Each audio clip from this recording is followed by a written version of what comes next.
বিসমিল্লাহির রহমানির রহিম। আসসালামু আলাইকুম। আমি ফকির সায়েম ফ্লাইং ফিশ 007 চ্যানেলের পক্ষ থেকে আমার সকল মৎস্য চাষী, প্রাণী পালক এবং শুভানু অধ্যায়ীদের অনেক অনেক শুভেচ্ছা জানিয়ে আজকের পর্ব শুরু করছি। তো আজকে আমরা মাছের যে ক্ষতরোগ, অর্থাৎ এই বর্ষাকালীন সময় মাছের যে ক্ষতরোগ, তা এটার স্থায়ী সমাধান ঘরোয়া উপকরণ দিয়ে কীভাবে এর স্থায়ী সমাধান করা যায় সে নিয়ে আপনাদের সাথে আজকে আলোচনা করব। হঠাৎ করেই আজকে এই ভিডিওটা করতে বসলাম, তার কারণ হলো আমার অনেক চাষি বন্ধুর কাছ থেকেই আমি মেসেজ পাচ্ছি এবং কেউ ফোন করে এই বিষয়টা নিয়ে আলোচনা করছেন যে তারা বিভিন্ন রকম মেডিসিন, বিভিন্ন অ্যান্টিবায়োটিক তারা প্রয়োগ করার পরও এই রোগ থেকে কোনোভাবেই তারা পরিত্রাণ পাচ্ছেন না। তা এটার দু তিনটা কারণ আছে। প্রথমত, যদি মজুদ ঘনত্বটা ঠিক রাখা না হয়, অধিক করা হয়। দ্বিতীয়টা, যদি আপনার পুকুর প্রস্তুতিতে যথেষ্ট পর্যাপ্ত পরিমাণে চুন, ছাই এটা ব্যবহার করা না হয়, মাসিক পরিচর্যায় একটু গাফেলতি থাকে এবং এটা যারা ঠিকঠাক মতো করেন তাদেরও অনেক সময় প্রবলেমগুলো এসে যায়। কারণ এই যে আবহাওয়ার যে ক্ষণে ক্ষণে রূপের যে পরিবর্তন, অর্থাৎ কখনো ঠান্ডা, কখনো গরম, কখনো ভ্যাপসা গরম, এতে আমাদের পুকুরের যে ইকোসিস্টেমটা এটা ঠিক থাকছে না। স্বাভাবিকভাবেই এর একটা বিরূপ প্রতিক্রিয়া আমাদের মাছের উপরে পড়ছে। সেজন্য ছত্রাক, ফাঙ্গাল এবং এই ক্ষত রোগটার তৈরি হচ্ছে। তো এখন আমরা এটাকে কিভাবে স্থায়ী সমাধান করতে পারি? যারা মেডিসিন প্রয়োগ করেও এর সমাধানটা করতে পারছেন না, সেই কৃষক বন্ধুদেরকে আমি বলবো যে আপনাদের প্রথম কাজ হলো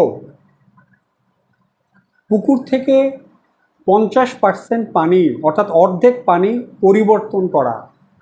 আপনি পুকুরের একটা কর্নারে মোটর বসিয়ে এসে পানিটাকে আপনি ফেলে দিলেন এবং অন্য দিক দিয়ে আবার পানিটা আপনি ঢুকালেন। আপনার 5 ফিট পানি থাকলে আপনি সেখানে কমপক্ষে 2 থেকে 2.5 ফিট পানি আপনি পরিবর্তন করলেন। এখন এই পানিটা পরিবর্তন করার পরে আপনার প্রথম কাজ হলো প্রতি শতকে, যদি মাছের ঘনত্বটা খুব বেশি থাকে তাহলে শতক ফুট পানিতে 2 থেকে 2.5 গ্রাম কপার সালফেট, আর যদি মাছের ঘনত্বটা সহনীয় পর্যায়ে থাকে তাহলে 2 গ্রাম করে কপার সালফেট দিলে পরে এনাফ।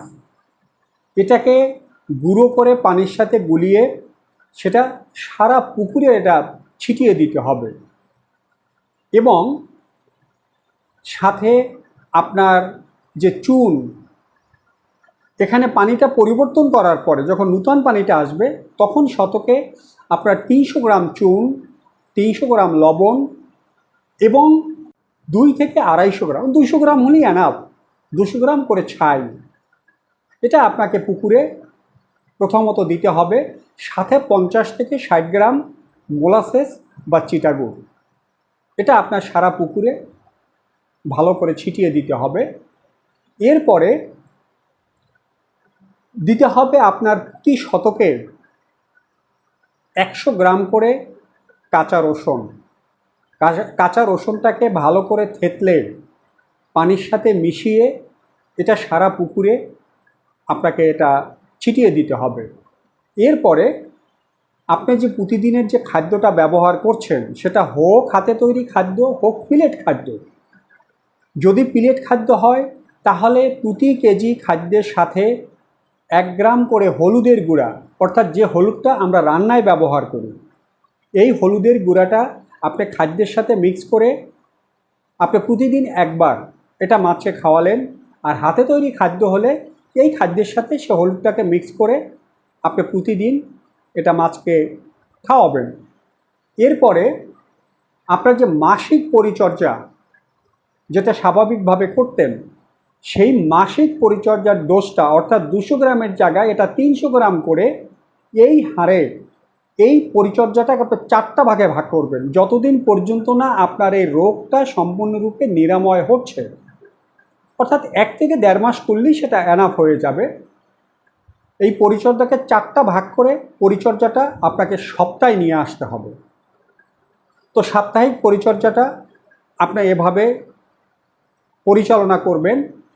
সাথে যদি সম্ভব হয় কিছুটা পরিমাণে নিমের পাতা যদি সংগ্রহ করতে পারেন, তাহলে হয়তো প্রতি শতকে 2 থেকে 300 গ্রাম নিমের পাতা, এটা ডালসহ আপনি ভেঙে যদি চান পাতাটাকে এটা থেতলে রসটা আপনি পুরো পুকুরে ছিটিয়ে দিতে পারেন। আর যদি থেতলে দিতে না চান তাহলে শতকে 2 থেকে 300 গ্রাম, সেখানে যত শতক জায়গায় আপনার পানি রয়েছে বা জল রয়েছে অত কটা হাঁটি বেঁধে পুকুরের বিভিন্ন জায়গায় পানির ভিতরে পুকুরের সাইড দিয়ে সেটাকে পানিতে চুবিয়ে রাখলেন।